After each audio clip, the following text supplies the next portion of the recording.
Bonjour, Privyet, Shalom y hola a todos ustedes, podcasters, viajeros y oyentes. Bienvenidos a Thomas and Trips Podcast. Ya sea que estés cocinando, limpiando, caminando, pintando, manejando, estudiando o sentado en tu casa quizás, quédate con nosotros y disfruta de un buen relato.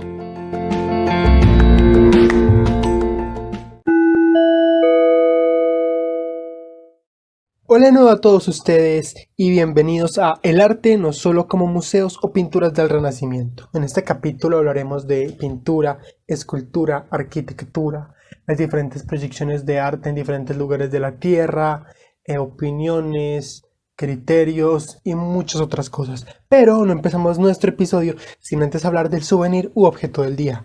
Corrientemente nos corresponde la postal. Las postales, para hablar de las mismas, tenemos que referirnos primero a las cartas. Las cartas en la antigüedad eran estos mensajes, antes se hacían recitados, o se enviaban a caballo, o a una persona corriendo. Había diferentes modos de hacerlo. Sin embargo, hablamos de la postal específicamente el 1 de octubre de 1869. En el territorio que era antes Austria-Hungría, salió la primera postal. Pero una postal está compuesta ¿por qué? Está compuesta por fotografía, por sello, por dirección y por mensaje. ¿Cuál fue la idea con las postales? Hacerlas más dinámicas, hacerlas más amigables, que tuvieran una imagen. Entonces, desde entonces, la postal es aquella que en el lugar donde se compra, el lugar desde el que se envía, proyecta una imagen. Estamos haciendo uso del servicio postal, aunque en unos países no está usado, es el mismo el que efectúa todos los trámites y, como no, las estampillas que hoy en día también existe la filatelia, que es la que se encarga de coleccionar las mismas, pero en las postales específicamente hablamos de que eran estas las que permitían su envío. Además, estamos hablando que se ven implícitas en los viajes porque, aunque no sean necesariamente para enviar, muchos las compran como souvenirs. Hay algunas que son animadas, otras que tienen directamente la fotografía, aún existen verticales, horizontales y hechas a mano, con acuarela, con óleo, muchos tipos. Es bastante curioso porque dentro de las colecciones y de los objetos que hablamos, esta es muy peculiar. Tiene algunos años de antigüedad, en unos países se usa, en otros no, pero es un buen objeto. Continuamos entonces.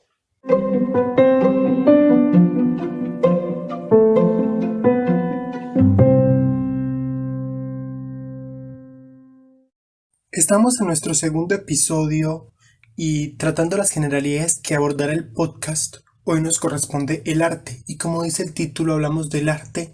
Un arte que no solamente se encuentra en los museos o en las famosas pinturas del Renacimiento. Cuando hablamos de arte, ¿de qué verdaderamente estamos hablando?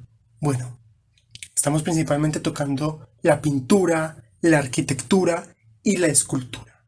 Desde la pintura, sus diferentes técnicas, como el óleo, la acuarela, el acrílico, el pastel y más común, más usada para los aficionados, tenemos el carboncillo, el grafito y técnicas a lápiz.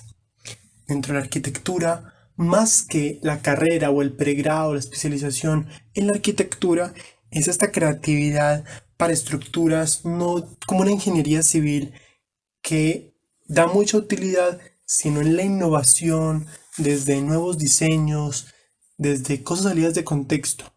Iremos mencionando casos como por ejemplo lo son el Museo de los Judíos Polacos en la ciudad de Varsovia, o el Museo de los Judíos en Berlín, o muchos otros que tienen curiosos diseños, o las mismas obras de Gaudí. Pero hablamos también de la escultura. Quizá en la actualidad la escultura se ha convertido más en un hobby. Lo vemos sí en las plazas o como conmemoraciones en monumentos o estatuillas.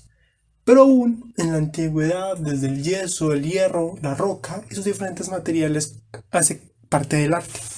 Y por eso es aclarar allí que el arte en esencia se traduce en la transmisión de un sentimiento, ya sea de dolor, ya sea de amor, ya sea de protesta, que lo podemos ver en un Klimt, que lo podemos ver en un mural. con respecto a un conflicto bélico o a una herida de guerra en la Guernica, la personificación de la Guerra Civil Española o las emociones de un Jackson Pollock en sus enormes lienzos con fuertes pinceladas y expresión grotesca. mm, También se nota esa transmisión del sentimiento porque detrás de cada pintor, o sea, la obra muestra la esencia de ese pintor, que es un pintor de la época medieval en el oscurantismo, usa colores más oscuros, se ve en un tono más opaco, quizá por las restricciones de la iglesia, quizá por la vida que lleva en su familia, pero es muy diferente compararlo con el sentimiento que quiere transmitir un Andy Warhol en sus nuevos diseños, en sus nuevas pinturas, quizá más expresivas, eh, con nuevos diseños, saliéndose de las reglas, transmitiendo otro mensaje y mostrando su personalidad desde ahí mismo, o el mismo Van Gogh. Vincent Van Gogh, en su vida, pintor neerlandés que vivió al principio en los Países Bajos, pero luego en el sur de Francia, en su vida nunca vendió un cuadro, y eso no significaba que no hiciera arte. Su hermano le sustentaba su trabajo, pero lo que pintaba, los retratos que hizo, los paisajes y aún su técnica, que para el momento era salido de contexto, en realidad mostraba todo su interior. Coger a una persona como la pintora canadiense Maury, que en sus dificultades físicas, desde el cuerpo, desde el problema que tenía, las delicadas obras que hizo, eso muestra la esencia de un pintor, su sentimiento, su intención, en los murales de algunas ciudades del Medio Oriente o aún de Latinoamérica que han sido tocadas por el dolor, por la muerte, por la guerra, se ve también esta intención de transmitir a los turistas, a la gente que va o a sus mismos habitantes, ese sentimiento de herida que queda. Por eso entonces no rotular de decir el arte solamente está en los museos. A la mayoría de personas, aún en este siglo, les dicen la palabra museo y lo escucho muchas veces de que dicen es aburrido, es que solamente son pasillos, es un lugar enorme y uno nunca ve nada y todo es lo mismo y lo mismo y lo mismo y lo mismo y lo mismo y uno no entiende nada y bueno, ahí influyen muchas cosas, también la museografía, su estilo, en las mismas galerías, aún en la actualidad se están construyendo museos más didácticos, pero es decir que el arte no solamente está en los museos. El arte, sí, aunque hayan museos como el Louvre en París, como el Metropolitano en Nueva York, o el Rijksmuseum en Ámsterdam, la Galería de Teatro en Moscú, o el Hermitage en San Petersburgo, o el Museo Británico, o el Museo del Cairo, en fin, tienen renombre y por críticos han sido catalogados como los que tienen más contenido, los que tienen lo más escénico, lo perfecto del arte. En realidad, estos no son los únicos lugares donde podemos hallar arte. Sí, tienen un título y hay críticos que se encargan de juzgar toda la técnica que queda de Bellas Artes y de la academia, pero el arte está en todas partes. El arte lo puedes ver cruzando la esquina de tu casa y por eso el arte es innovación, el arte es creatividad y va a transmitir un mensaje. Hablamos de lugares como por ejemplo son los grafitours o los recorridos de murales y grafitis en ciudades como Medellín o Amán. Estos lugares que están en pleno aire libre, en paredes de casas o de puentes o de infraestructura civil, se han encargado de transmitir a través del aerosol o de la pintura, el vinilo, un mensaje, un sentimiento, quizá contar una historia que dejó la violencia, por ejemplo en el caso de Medellín, o de transmitir la esencia de las personas que viven en determinada zona. Si cogemos, por ejemplo, los murales en la ciudad de Belfast, luego de todo el conflicto que quedó en la división de Irlanda y el problema con Inglaterra, vemos también este otro sentimiento luego de lo del IRA y que todas las murales de las casas tienen un recuento de lo que sucedió. O coger la muralla o el muro que divide Israel y Palestina en esa parte de Ramallah, que muestra la identidad palestina, su protesta por la situación que viven, por su lucha por tener una independencia, una autonomía, también se ve reflejada allí. O aún en la ciudad de Cartagena hay barrios que también tienen murales, pinturas, que muestran desde la parte de la conquista hasta hoy en día mucha la identidad del pueblo. Es bueno saber de lugares como Praga, como Varsovia, como muchos pueblos en Alemania que aún quedan con esa esencia medieval y que uno puede ver en sus fachadas grabados. ¿Qué son grabados? Son estos dibujos esgrafiados que están sobre las fachadas, que mostraban quizá quién vivía o qué oficio tenía o legados en sí de la familia, cosas similares. Es interesante ver eso. O en un ámbito arquitectónico, coger una ciudad como Barcelona, que está directa marcada por Antonio Gaudí, por sus casas, por lugares como la Casa Baflo, o aún sabemos que hoy en día quizá no está terminada la Sagrada Familia, pero la identidad de este arquitecto, todo lo que marcó en esta ciudad, en esa perfección, está transmitido ahí, desde sus colores, porque uno ve estas casas en el resto de la ciudad y se salen de contexto por sus colores, por su forma, sus ventanas. Es impresionante y hay una transmisión del sentimiento y aquellos que saben de la técnica arquitectónica se dan cuenta que Antonio Gaudí no es cualquiera. Y curioso es también saber de lugares como Budapest.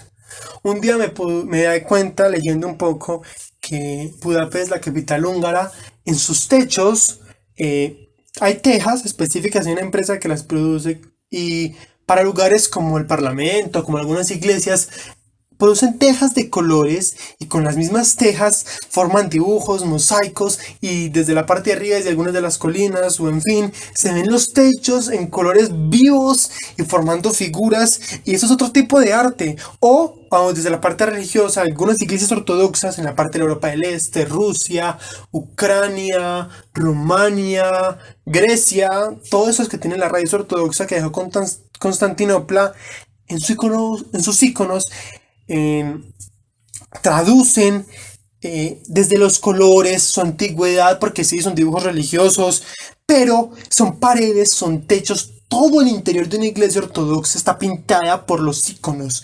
El iconostasio es enorme y entre santos, escenas bíblicas, muchas otras figuras forman una composición tan compleja, pero tan creativa, porque el espacio es diferente, no estás cogiendo un lienzo plano, estás cogiendo paredes con formas extrañas y toda su composición de colores, aún algunas que tienen incrustado oro y otras piedras preciosas, eso es un verdadero arte. O en la ciudad de Venecia, bueno, cerca de Venecia, en la parte de Murano, el arte que hacen con estas piedras, los collares, aretes, todo lo que forman con eso también hace parte de ese arte. Es más, muy curioso porque viendo un video de un programa que me gusta bastante, me daba cuenta que en ciudades, bueno, en Turquía en general, pero en este caso en Estambul, hay una técnica que es sobre el agua, donde se va tirando toda la pintura y se forman y se deforman y son unas pinturas tan extrañas. Bueno, es una técnica muy compleja, pero curiosa porque en el caso de Occidente no se ve pues muy seguido, eso yo nunca lo había visto y es un arte curioso, cada lugar tiene el suyo o devolviéndonos un poco más, eh, quizá los mosaicos sobre el suelo en épocas previas a Jesús, en países como Jordania se usaba mucho los mosaicos sobre el suelo, con esto se enseñaban, hay una ciudad en la que tenían todo el mapa del Medio Oriente y con esto enseñaban, era impresionante porque el mosaico, todas estas fichitas pequeñas, no sé si es baldosa, pero forman figuras enormes o aún en la actualidad, usando la historia, en las calles de Florencia cogen la tiza y puede que sean pintores de bellas artes o puede que sean simples jóvenes, pintan sobre la calle, sobre el suelo, con tizas, con pasteles, enormes figuras que, bueno, son las mismas obras de aquellos Donatello, Miguel Ángel, Da Vinci, pero las mismas pintadas sobre el suelo y saben que se van a borrar cuando llueva, pero todo el mundo es pasando por la calle y ve estas pinturas en el piso, es impresionante.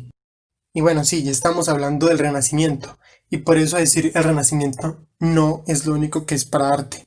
Hay referentes que son muy importantes desde la técnica, sí, como Da Vinci, como Donatello, Miguel Ángel, Rafael, Botticelli, Tiziano, que tenemos sus obras como La Última Cena, El Hombre de Vitruvio, La Virgen de las Rocas, la Venus, el nacimiento de Venus. Pero esto no es lo único. Tenían mucha técnica y luego les contaré algunas de las historias que están trasfondo de estas obras, porque la famosa Mona Lisa en el Museo del Louvre, que tiene vidrio antibalas y que la original está guardada y que aún en algún momento la robaron, tiene una historia. Pero lo que nos conviene el caso es decir, esto no es lo único que existe. Existen otros pintores, existen otros movimientos. Los conocedores de arte me llegarán a corregir en algún momento, pero me acuerdo en este momento precisamente de una película que se llama La sonrisa de la Mona Lisa o Mona Lisa Smile, protagonizada por Julia Roberts, si mal no estoy, y había una frase muy peculiar porque ella mostraba en una clase que daba dentro de la película una obra que le pregunta a sus estudiantes si esta de quién es, y nadie sabía porque la obra era pintada por ella cuando era pequeña y solamente la conocía de su mamá que le dijo que eso era arte. Y aunque el arte sí tiene críticos y está juzgado por profesionales, depende quién lo mire y el conocedor se dará cuenta que no es lo único que existe y aún mm, hay pintores que no vinieron sino a florecer, a ganar fama luego de muertos. Es bueno, por ejemplo, tomar personajes como Vincent van Gogh, pintor neerlandés, solo ganó fama después de muerto. En vida, sus obras eran, mejor dicho, él era del Salón de los Rechazados, que eso existe en realidad. Su hermano era el que lo sustentaba y toda su vida pintó y aún hasta su muerte, pero nunca floreció. Coger quizá movimientos como el impresionismo, que es bastante bello, con su fundador o padre, Claude Monet, y sus legados de Cézanne, Gauguin, muchos otros, dentro de la magia de los colores, la técnica es diferente. Aún coger un pintor como Jackson Pollock o un Kandinsky en sus formas geométricas y sus mezclas es otro tipo de arte y quizá muchos no lo conocen. Quizá hay unos que no son tan famosos. Depende, obviamente, en el lugar donde uno viva. Si soy francés, seguramente conocería a Renoir, Delacroix, pero si soy austriaco, puede que me conozca más a Klimt o a Schiele, pero es ver la composición de todos estos desde su técnica, porque uno coge, sí, a Klimt, por ejemplo, pintor austriaco, y tiene una técnica tan extraña, tan diferente, pero tan hermosa, porque haciendo personas, haciendo retratos, tiene un estilo tan peculiar que lo hace característico, o el mismo Van Gogh, que su forma, quizá en esa época podría verse como una pintura de niño, pero en realidad hoy en día el Metropolitano tiene su obra de la noche y es súper admirada. Quizá coger una persona como Maury, pintora canadiense, sus dibujos eran muy infantiles, pero por eso la esencia. ¿A qué me refiero con esto? Esta mujer tenía unos problemas físicos que le impedían muchas cosas, pero aún así pintaba y se pueden ver algo, sí, infantiles, pero en realidad no lo son cuando entiendes toda su historia. O un Salvador Dalí. Salvador Dalí es impresionante porque son cosas impresionantemente raras. O sea, la pintura de los elefantes o de los relojes es tan diferente, es tan único. Cada pintor pone pie en su esencia. Y eso es lo que lo hace característico. Por eso, a pesar de tener mucha técnica o tener mucho de academia, cuando no se forma una identidad específica, no hay realmente ningún reconocimiento. Volviéndonos quizá a una época como el barroco, esas tonalidades que usaban o Rembrandt o Vermeer, y por eso es lo importante de conocer la historia, porque uno aprecia más cuando entienden el contexto en el que se hicieron. Uno de estos pintores neerlandeses tenía una familia con 10 niños y uno decía cómo pintaba este hombre con 10 niños en la casa. Obras como La joven de la perla, hoy en día expuesto en la ciudad de La Haya, sí, se ve bastante bello, no diría que perfección, pero lo entiendes más cuando ves su historia. Cuando comprendes un poco de eso, ¿y a qué me quiero referir? A que no solo es renacimiento, a abrir un poco más la mirada, porque en el paso en el que vas caminando te das cuenta de también como, por ejemplo, el arte islámico.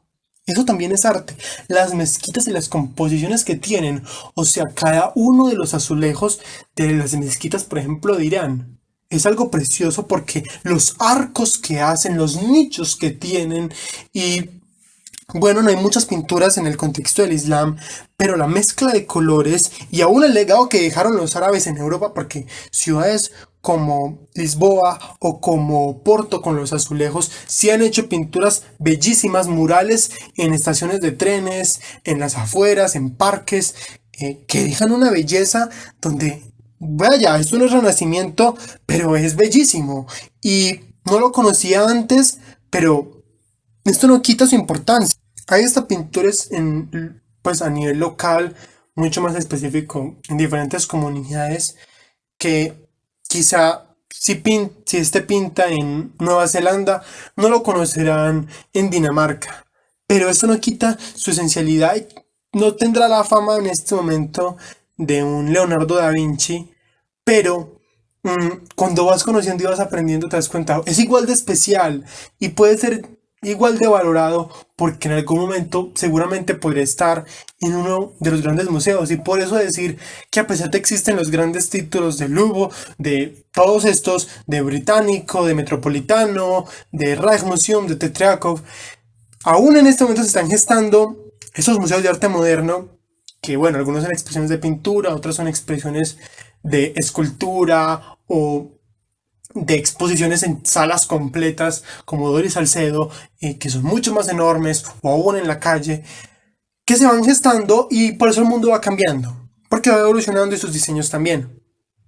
Uno cuando se va documentando se da cuenta que sí, Da Vinci es muy famoso, pero el criticismo es no solamente existe Da Vinci, no solamente existe la Capilla Sixtina de Miguel Ángel, porque si ves las iglesias ortodoxas, quizás sus iconostasios en una catedral como la sangre derramada en San Petersburgo o la Catedral de San Basilio en Moscú no tendrán un pintor específico que digan este hombre o esta mujer pintó por dentro la Catedral de San Basilio, pero entras a la Catedral de San Basilio y ves sus iconos y quizá no tenga nombre, pero esto no lo hace menor que un Miguel Ángel porque pintó la Capilla Sixtina.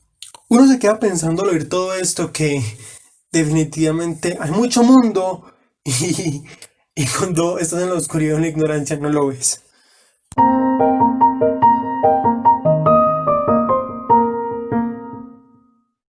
Bueno, y recapitulando, ¿qué aprendimos en este episodio? Y la invitación es a ver otra mirada de este arte y quizá cambiar los ojos o las lentes con lo que hemos estado viendo.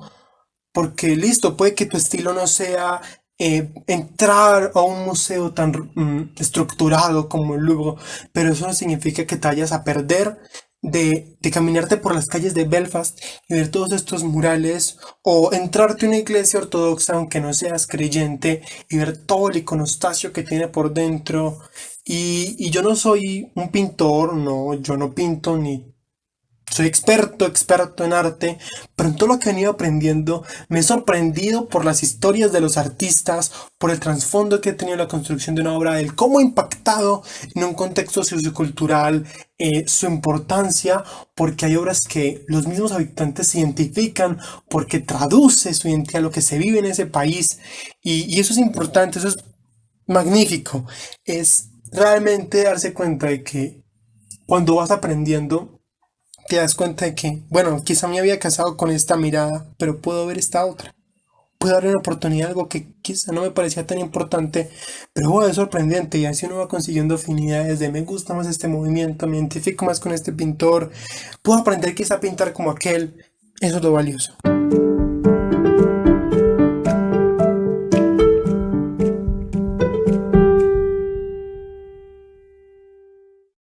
Y previo a cerrar, no olvidemos que hoy, 15 de diciembre, estamos conmemorando, o bueno, recordando la condena de Eichmann, de Adolf Eichmann, en la ciudad de Jerusalén. Adolf Eichmann, que era general nazi, que tuvo gran protagonismo en la Segunda Guerra Mundial y que luego fue capturado por el Mossad, fue juzgado en Jerusalén.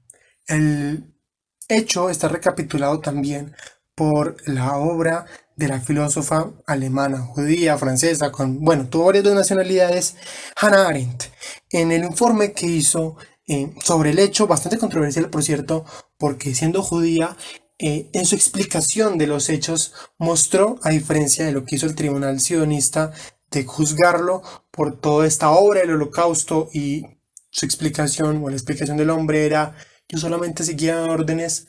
Hannah Arendt dio otra mirada y podríamos decirlo que hasta lo defendió, porque fue juzgada luego por la comunidad judía, siendo la mujer judía también. Y bueno, hablamos de este hecho porque en el contexto de la creación del Estado de Israel, estamos hablando que esto fue en 1961, Israel se creó en 1948, pues tiene bastante relevancia y hoy es importante recordarlo.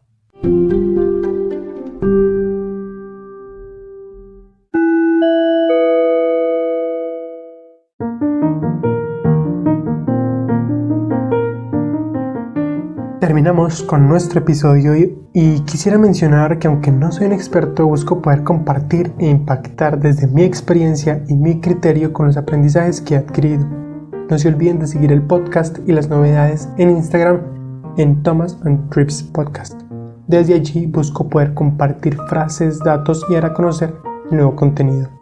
Si te gustan estos temas, por favor etiquétalo en tus historias y no te olvides de seguir el podcast y suscribirte para no perderte de próximos episodios, sea cual sea la plataforma en la que me oigas.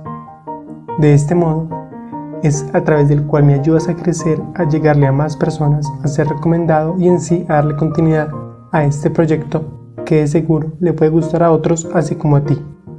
Compártelo con familia, amigos o cualquiera que consideres pueda disfrutarlo. Toda recomendación, consejo y corrección es bienvenida. Puedes escribirme a través de los mensajes de voz de Anchor, el DM de Instagram o el correo thomasandtripspodcast@gmail.com.